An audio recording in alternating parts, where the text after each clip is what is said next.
Presented by Adishakti Hills.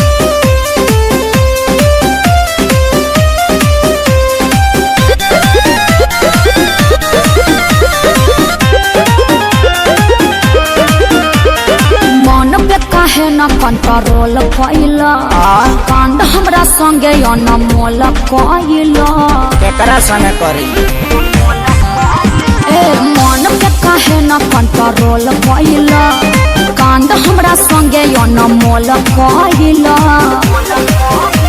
बोले चले खलासा बना के रहिले अरे बड़ा मजबूर तू दीवाना कइले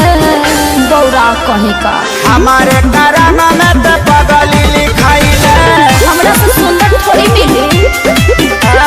टूटले चपला पेन्ही मिले चली आइले अरे तोहरे नु कीड़ा काटत रहे तारा ना काटेला हमारे करम में तू बोका वाली खाया है आधी रात बोल काहे मिले को बुलाया है हाई हिल के सैंडल तोर का भइल रे आ धइले नुगा कि फेका गइल रे तबे पाँव हम आवत रहनी दिया बाबू ताके जान जाइत मम्मी हमके मारी तू लोटा के हरी माई के प्रणाम करेंगे तब ठीक बा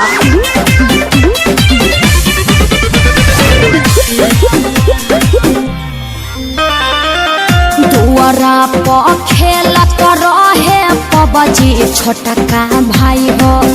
आइल बानी मिले हम लुकाई हो तो भाइयों कम नहीं खे तू दिलु दिलवा के ये मोरा पाची तोहरे ला फूल लेके आईनी भर खाची अरे फूल सुंघला से काम चली सरमी के सब हाथ पार कइले कैसे कैसे ओइनी बाबा खार धइले करो सिंह खा आ हमारे करामा में ते बनरी लिखाइले चुप रह ऐसा ऐसा मत बोलो आ टूटा ही चपला पेन्ही मिले चली आइले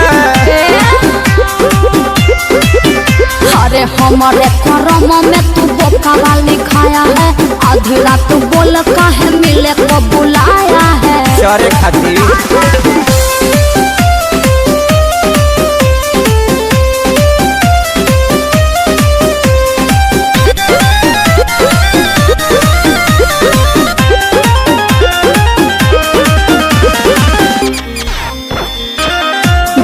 बानी नीमन तहरा दिल में बानी छपल बिल्कुल सही। चेहरा छोड़ी निहारे लचपल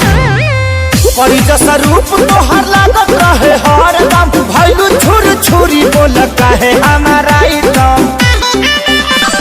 देखिए पक्का पड़ा तोर बाटे माइले अखिलेश के सारी तू लगल फाइले हमारे करामा में छुछु नारी लिखाइले चुप रहा अपने बड़ा छुछुला आ टूटा ही चपला पेन्ही मिले चली आइले का करते बोला ना अरे हमारे करम में तू पारा वाली खाया है आधी रात बोल काहे मिले को बुलाया है जवनिया पर चोकर छीट दब नाक डुबा के मर